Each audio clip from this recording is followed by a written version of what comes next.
was just given the opportunity to present on a topic that I feel like should really be talked about a lot more. The presentation was over the impact of digital gaming and mental health of children, the desensitization of the use of threat-based language when emotionally escalated. It is my job to teach students the skills that are necessary to be able to navigate conflict and to be able to regulate their emotions. While I do have a lot of engagement in my lessons with students and they are learning these tools that they need, their struggle is coming in that many of them have developed gamer language habits that are starting to become a problem when they are no longer in the gaming environment. Our words have an impact, and ultimately our words can have consequences.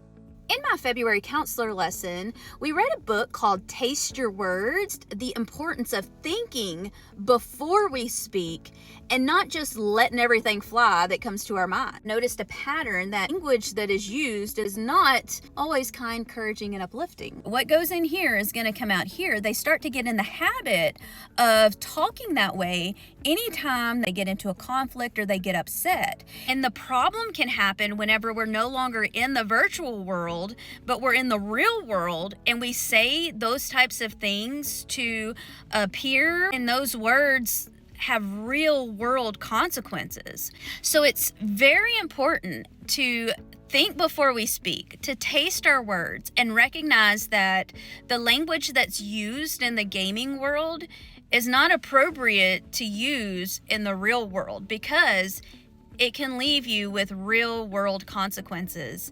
And unfortunately, as a counselor, I am seeing that. I am seeing situations where they're having to deal with the consequences of using extreme terms in moments of emotional escalation. We live in a digital world. Social media is not going away. Gaming's not going away. Kids have to be taught the skills to be able to navigate those platforms safely and to be able to navigate those platforms responsibly. We have to make sure that we are putting some boundaries in place to where it's not unfiltered access. Every once in a while, turn those voice chats off or give yourself breaks, but don't just constantly put yourself into the exposure of that aggressive language and then not expect it to have an impact.